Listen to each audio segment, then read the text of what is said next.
First flight, textbook in English for class 10. I am explaining the poem in the second unit, A Tiger in the Zoo by Leslie Norris.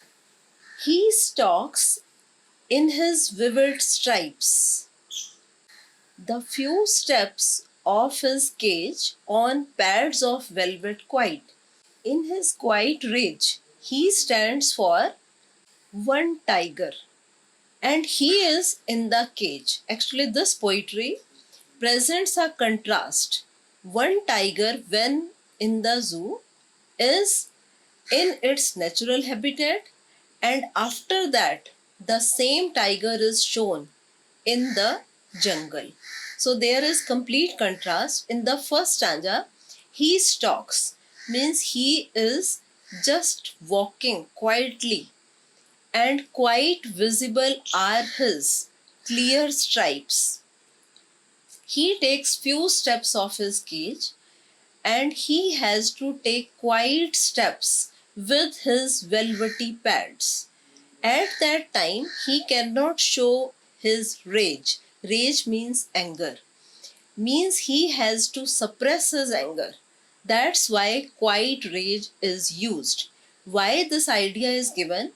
Means when the tiger is in captivation, means when he is in a cage, his steps are restricted. He is very aggressive, but he cannot show his aggression.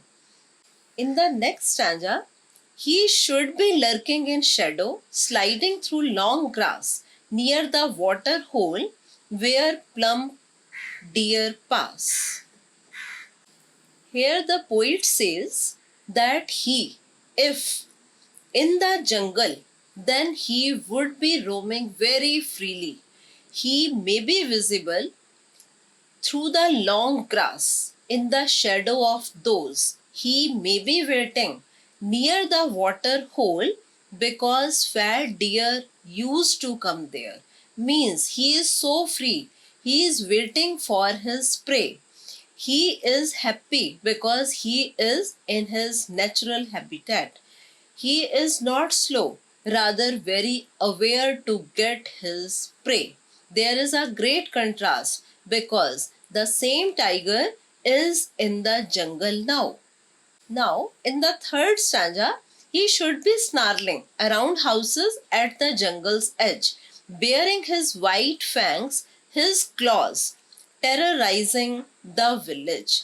Yes, now in the third stanza, the same situation is there.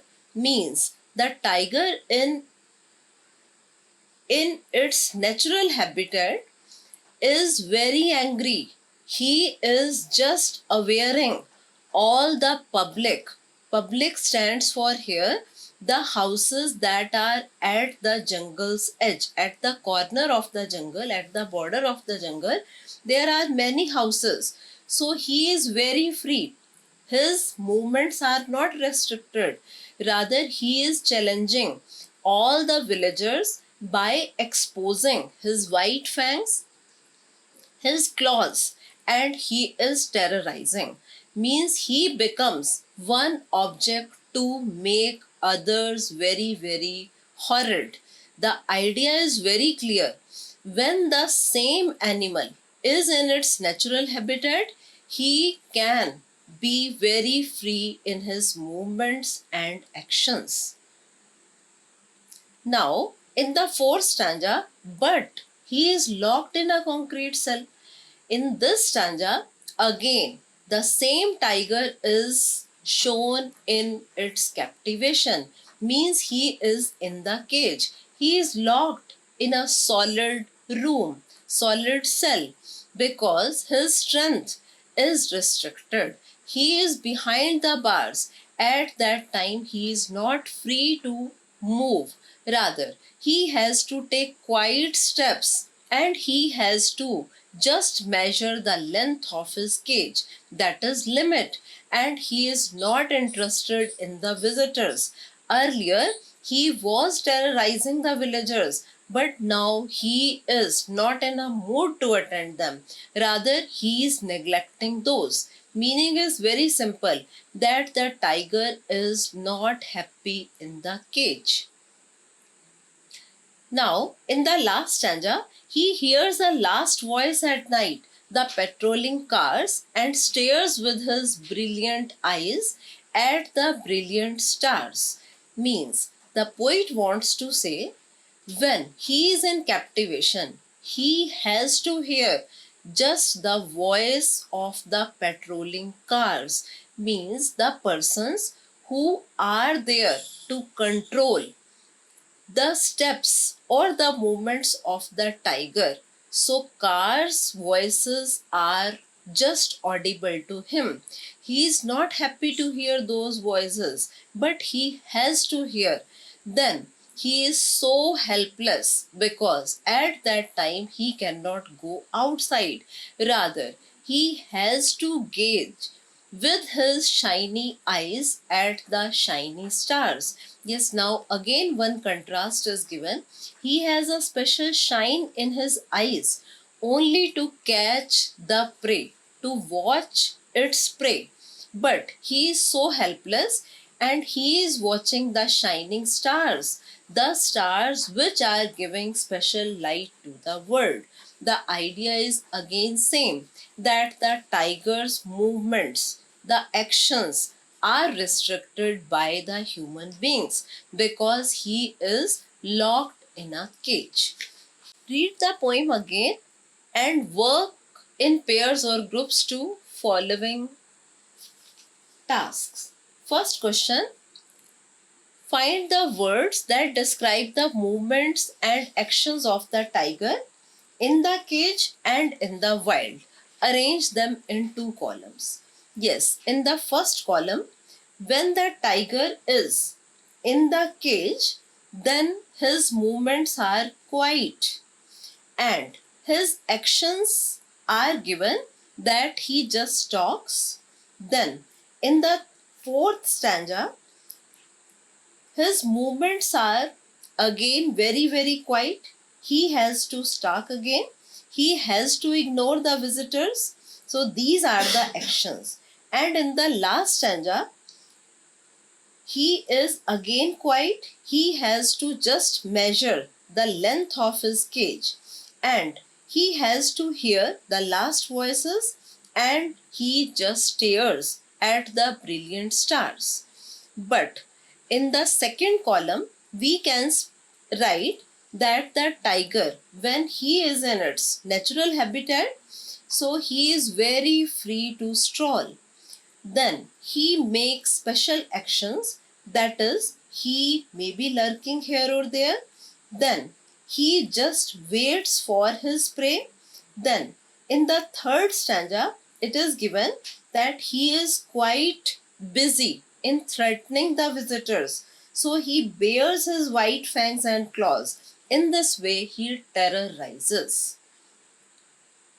Now, in the second part, find the words that describe the two places and arrange them in two columns. Yes, there are two columns because first place in the first stanza, then fourth and fifth.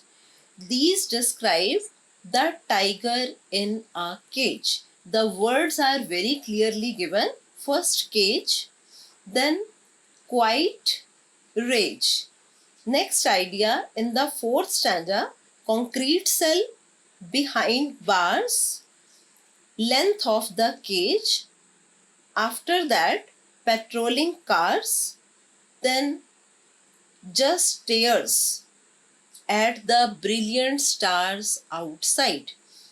And in the second column, the places, the jungle, because the tiger is in the jungle. So ideas are very clear. Long grass, plump deer, jungle's edge,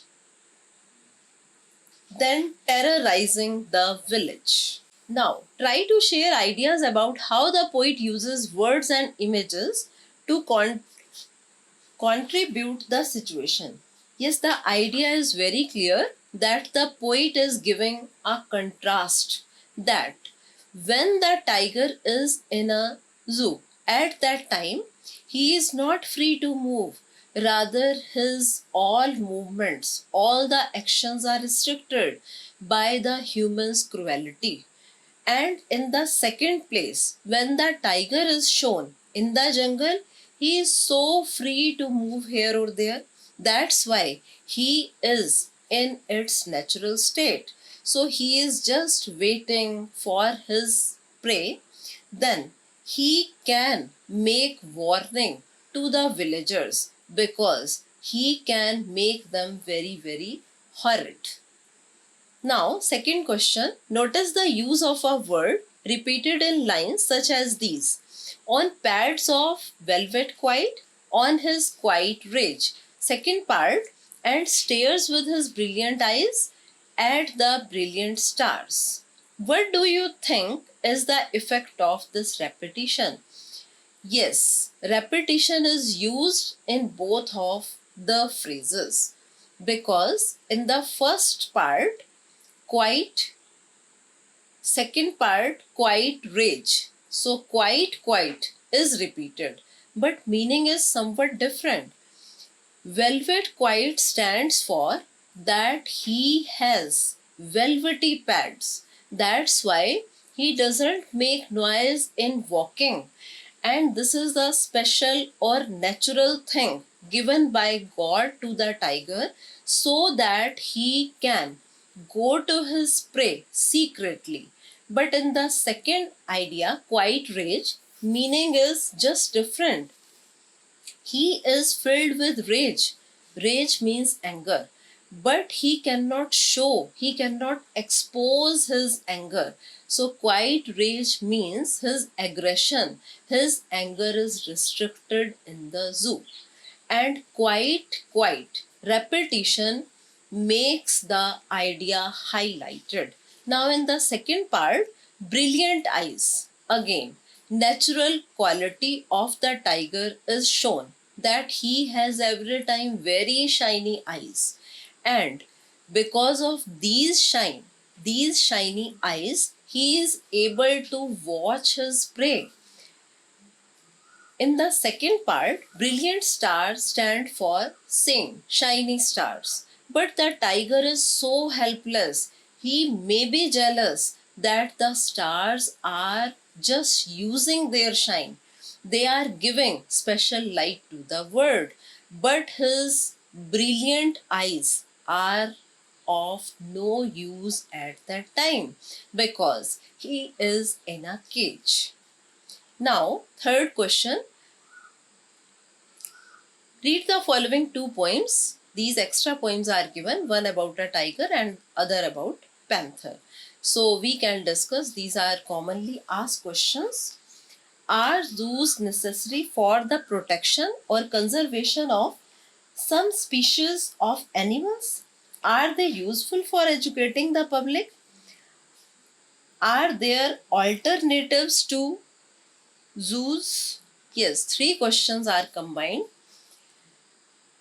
Yes, zoos are necessary for the protection or conservation of some species of animals. It is reality because many animals are just going to be extinct. And second idea, to make research work, to understand about them, to protect them, to conserve them. So zoos are really necessary and they are really useful for educating the public. Otherwise, it is not possible to understand about these animals when they are in a jungle. So, it is really a necessity. But nowadays, it is being felt that we human beings are not humane.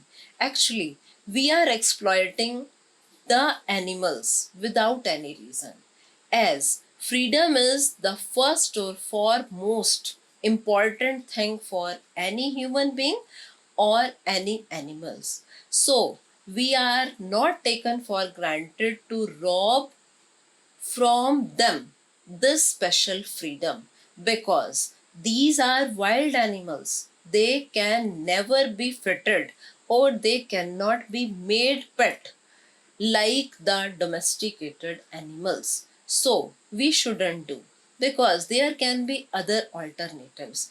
One alternative, that national sanctuaries should be made. They should be given regular or nice facilities. A lot of money is needed, lot of care is needed to get all these. But that can be the best solution, because the animals can live at least in the natural habitat. As natural sanctuaries, they can be of great use for these animals. They can be at their ease.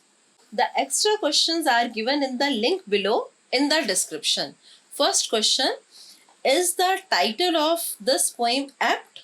Second question: what is the theme of the poem? And what does the poet want to convey through it?